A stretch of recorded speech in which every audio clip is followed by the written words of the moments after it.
said LSETF is dedicated to fostering an ecosystem of dependable collaboration and creating solutions across skills development, capacity building, access to capital, policy and research, and advocacy. This event today is saying to all of our stakeholders that we have a call to action to make sure in our little space we're not working in silo, that as we create, we need to collaborate and we need to make change and impact in Lagos State. So that's the call to action for everyone here today. We need to unite for impact to create that job while we collaborate and create change in Lagos. Also, the keynote speaker, Chairman, Faith Foundation, Fola Adeola, said the summit will help develop business guide and empower young people. The Lagos State government has announced plans to launch Sovereign Investment Fund that will cater for its future infrastructure development agenda for the growth and well-being of the state. Governor Babajide Sanwo-Olu stated this when the executive management of Nigeria's Sovereign Investment Authority, led by its chief executive officer, Aminu Umar Sadiq, paid him a courtesy call at the Lagos House Marina. Governor Sanwo-Olu said Lagos State is aware of the Nigeria Sovereign Investment Authority projects in and around the state, noting that the state is seeking for more collaboration and intervention programs in the areas of blue economy, food security, among others. He noted that Lagos State is building one of the logistics hubs in the whole of sub-Saharan Africa.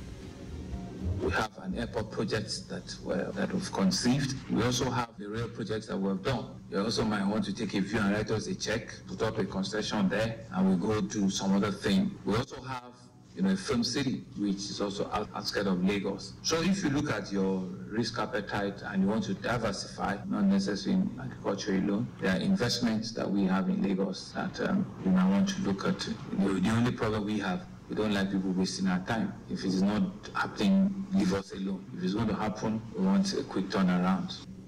The Chief Executive Officer, Nigeria Sovereign Investment Authority, Aminu Umar Sadiq, said NSRA is an institution set up to help authorities to receive, manage, invest funds in a diversified portfolio of medium and long-term assets on behalf of the federal government, state governments, federal capital territory and local government area councils in preparation for the eventual depletion of Nigeria's hydrocarbon resources.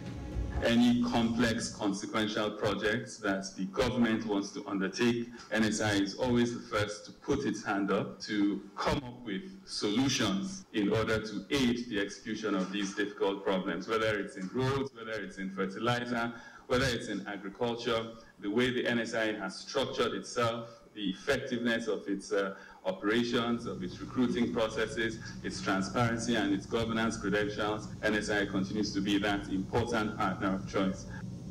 Umar Sadiq said NSIA also plays a leading role in driving sustained economic development for the benefit of all Nigerians through building a savings base for the Nigerian people, enhancing the development of Nigeria's infrastructure and providing stabilization support in terms of economic stress. Lagos State government says it will continue to chart the course for strengthening resilience initiatives to accelerate growth. Commissioner for Economic Planning and Budget, Okwe George, stated this in his opening remarks at the 2024 Lagos Resilience Forum with the theme Leveraging Resilience for Lagos Development Trajectory. George emphasized the importance of collective action, inclusivity, diversity, collaboration and partnerships in building resilience in the state. Earlier in her welcome address, the Chief Resilience Officer of Lagos State, Lazaro Folayinka Daniel, underscored the importance of resilience in the face of acute shocks and chronic stresses. Daniel highlighted the achievements of Lazaro, including the development of the Lagos Resilience Strategy, which provides a framework for protecting Lagos against present and future shocks and stresses. Lagos State Parks and Gardens Agency, LASPAC, in collaboration with the Lagos State Safety Commission, has concluded a two-day training on essential first aid and emergency response. The program held at Abayomi Fini Park, Oregon, included comprehensive sessions on first aid, cardiopulmonary resuscitation, and automated external defibrillator aimed at boosting the emergency response capabilities of participants. In her opening remarks, the General Manager of LASPAC, AT10 Mola, expressed her gratitude for the training facilitated by highlighting the critical importance of such initiatives in ensuring public safety and preparedness against the state's parks and recreational areas. On his part, Director General of the Lagos State Safety Commission, Larry Mojala, commended the dedication and commitment of the first aid and emergency response professionals, emphasizing their readiness to act in times of crisis, which is a cornerstone of a resilient and caring community. Mojala underscored the significance of preparedness in a world where emergencies can occur at any moment. And now to the rest of the stories.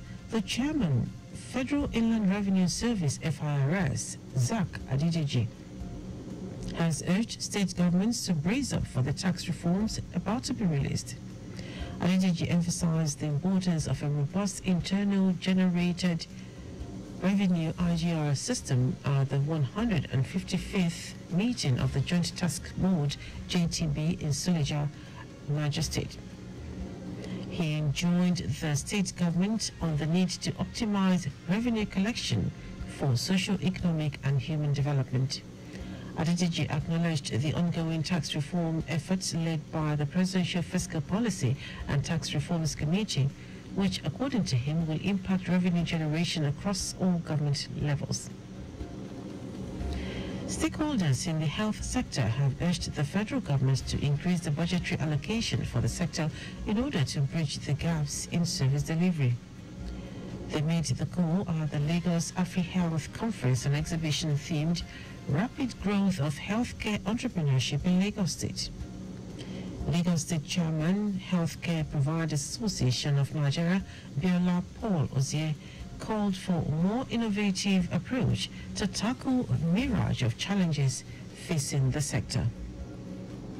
On his part, Chairman of Chief Medical Directors in Nigeria, Bassi, noted that the health sector had received a fair boost under the present administration. Bassi said more funds should be injected into the health sector as drugs alone would grab huge amounts of money, not to talk of having standard laboratories and other equipment. Responding to questions on how to improve Nigeria's healthcare system, the founder, executive director, AfriHealth Development Foundation, Chijoke Mbelu, said there has to be a holistic approach to reposition Nigeria's health sector.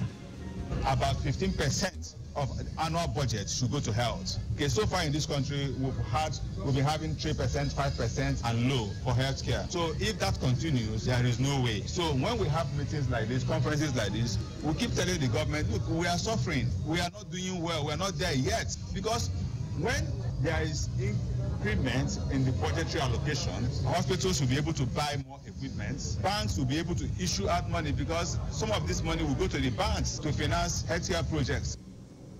Our health correspondent, Adirayo Ijewolaya, reports that the three-day conference and exhibition aims to draw government's attention to the grey areas bedeviling Nigeria's health sector. Now to foreign news. Hurricane Beryl, a Category 4 storm, has thrashed Jamaica with heavy winds and rain, killing at least one person after forging a destructive water-soaked path across smaller Caribbean islands.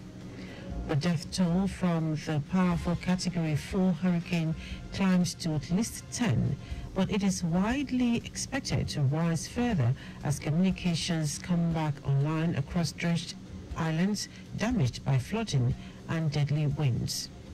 In Jamaica, Beryl's eye wall skirted the island's southern coast, pummeling communities as emergency groups rushed to evacuate people from flood-prone areas. The island's main airports were closed and streets were mostly empty after Prime Minister Andrew Holness issued a nationwide curfew. Prime Minister of St. Vincent and the Grenadines, Ralph Gonsalves, one of the hardest hit areas in the Eastern Caribbean, said the country's Union Island was flattened by the storm. Permanent Secretary at St. Vincent and the Grenadines, Agriculture Minister Nerissa Gittins-McMillan also warned of possible food shortages after 50% of the country's plantain and banana crops were lost, with significant losses also to root crops and vegetables. Power outages were widespread across Jamaica, while some roads near the coast were washed out. Now, sport. Former Super Eagles coach Finidi George says he is looking forward to making an impact in his hometown of Port Harcourt and his boyhood club, Rivers United, after being announced as the club's new coach. He was announced as the head coach of the 2022 Nigeria Professional Football League NPFL champions on a 2-year deal, with a formal presentation before the fans at the Sharks Stadium in Port Harcourt. The 53-year-old is making a return to the dugout barely 3 weeks after resigning as the head coach of the Super Eagles, having managed only 2 games. Since winning the NPFL in 2022, Rivers United has played 2 consecutive seasons of the continent, but their 8th place finished last season, leaving Finidi with the target of restoring the club's continental status. And that is our news at 10. Just before we go, maintain adequate distance from the vehicle ahead of you to avoid collision. You can follow us and like all our various social media platforms: X, Traffic Radio 961, Facebook, Lagos Traffic Radio 96.1 FM, Instagram, Lagos Traffic Radio 961. Subscribe and watch our news and programs live on YouTube at Traffic Radio 961.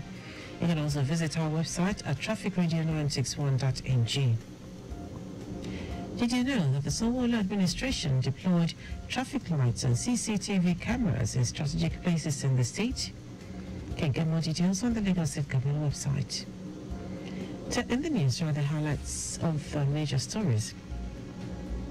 In a bid to create wealth and employment for the teeming youths in the state, Governor Babajide Sanwo-Olu has launched Labour Market Information System.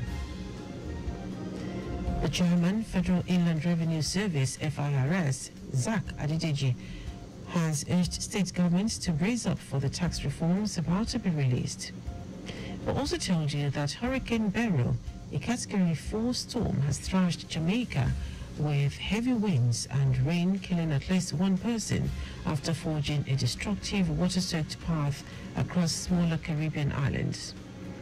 And in sport, former Super Eagles coach Finidi George is looking forward to making an impact in his hometown of Port Harcourt and his boyhood club, Rivers United, after being announced as the club's new coach. For contact with the newsroom, send a message to info@trafficradio961.ng. That is the news broadcast compiled by Adesoa Ejoyoka. I am Dele Agadumo. Good morning. Thank you for listening.